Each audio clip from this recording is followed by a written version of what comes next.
जैसे ही किसी स्टेट में चुनाव आता है, सोशल मीडिया पर जैसे हिंदू मुस्लिम के पलायन जैसी घटनाएं दिखाई देने लगती है।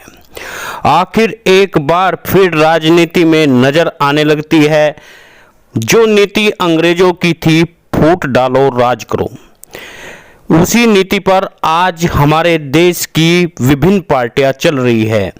आज हम इसी बिंदु पर बात करेंगे। मैं आपके साथ में आपका दोस्त आरबी प्रजापति। आप देख रहे हैं डीपीएन लाइव न्यूज।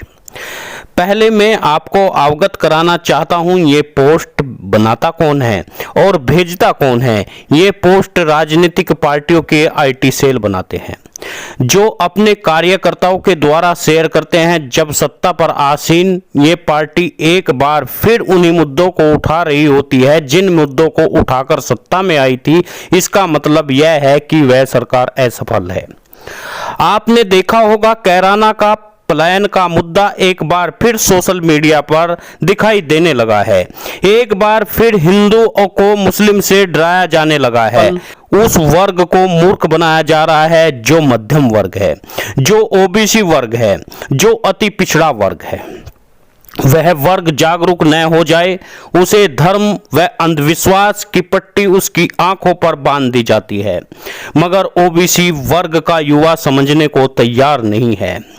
आज देश में देशभक्ति की जगह धर्मवाद का जहर फैलाकर सभी संप्रदायों व जातियों को लेकर चलने की जहां विकास की बात होनी चाहिए थी, वह बात पूरे देश में नहीं हो रही है। पलायन का मुद्दा, कैराना का मुद्दा, तमाम बातें केवल मध्यम वर्ग के अहित में की जाती है। हम उस पलायन की बात क्यों नहीं करते जब हिंदुओं के गांव से ही शिल्पकार कामगार का पलायन हुआ। जातिवादी मानसिकता के लोगों ने इन कामगार लोगों को जो अत्याचार किया, उस समय के पलायन में वे शहर की ओर चले गए। जो गांव में रहते थे उन पर आज भी अत्याचार हो रहा है, मगर कोई भी राजनीतिक दल यह पूछने को तैयार नहीं। जब अति पिछड़ों पर अत्याचार हो रहा था, वह गांव खाली करके जा रहे थे, उनकी जमीन पर दबंग लोग कब्जा कर रहे थे, मगर गूंगे बहरे ये राजनीतिक दल कुछ नहीं बोल पाए। आज हम धर्म को लेकर के मुद्दा बना रहे हैं। अंग्रेजों के समय के बाद यानी आजादी से पहले ये जातियां गांव में ही रहती थी, अपना खुशहाल जीवन व्यतीत करती थी। उसमें तेली, कुम्हार, धोबी, सुनार, विश्वकर्मा, बनिया, नीलगर, बनबटा, माली, नाई आदि जातियां थी। 1950 के बाद इन जातियों पर जुल्म और सितम बढ़ने की इंतहा हो गई। गांव में इन्हें वोट डालने का हक नहीं मिला। कभी ये चुनाव में प्रत्याशी नहीं बने। यदि बनने की कोशिश की गई तो उन दबंग जाति के लोगों ने इन्हें मार डाला। जो संख्या में ज्यादा थे, जिनका कब्जा जमीन पर था, उनका बड़ा कुटुंब होने के कारण इन जातियों का हक हिस्सा छीना गया, जिस कारण वह पलायन शुरू हुआ।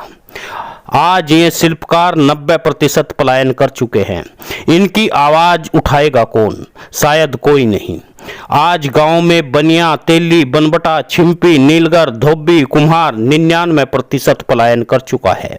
वहीं पर 90 के दशक के बाद में 50% प्रजापति, कुम्हार, लोहार, विश्वकर्मा पलायन कर चुके हैं। आज कैराने का पलायन का मुद्दा यदि सर्वे कराया जाए, अति पिछड़े वर्ग का पलायन शामली, बड़ौत क्षेत्र और मुजफ्फरनगर, मेरठ से सबसे ज्यादा हुआ है।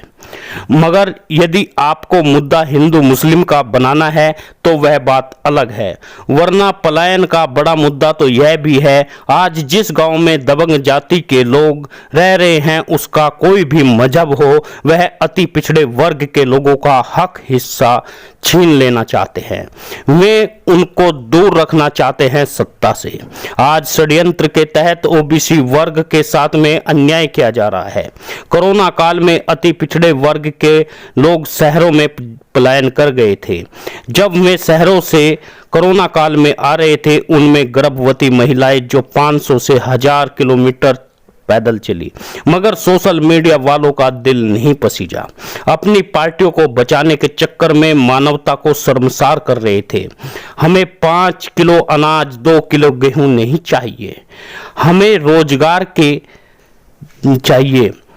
हमें अंधविश्वास में नहीं, हमें किताब दो।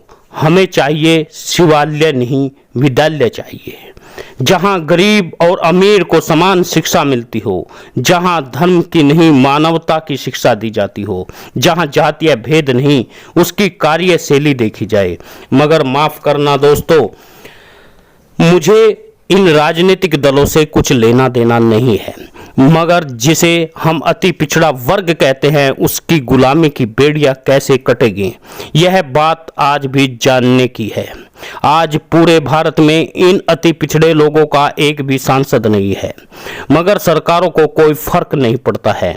इन जातियों के विधायक नहीं है, ग्राम प्रधान नहीं है, मगर चिंता है तो सवर्णों की। 10% आरक्षण कैसे दिया गया? 5% लोगों को 10% आरक्षण, 54% लोगों को 27% आरक्षण। मगर ओबीसी वर्ग के नेता लोकसभा में पत्थर की मूर्ति के समान बैठे हुए सब कुछ देख रहे हैं। दोस्तों, आज पाल, गडरिया, प्रजापति, नाई, सुनार आदि शोषित जातियां हैं, उनके हकों की मांग करना एक सच्ची मानवता है। आपसे निवेदन है, वीडियो को शेयर जरूर करिए, न्यूज चैनल को सब्सक्राइब करें और हमारे मिशन ओबीसी जागरूकता से जरूर जुड़े, ताकि समाज की आवाज बुलंद की जा सके, तमाम लोगों को निस्त नाबूद किया जा सके जो देश की अखंडता और एकता में बाधक बने हुए हैं।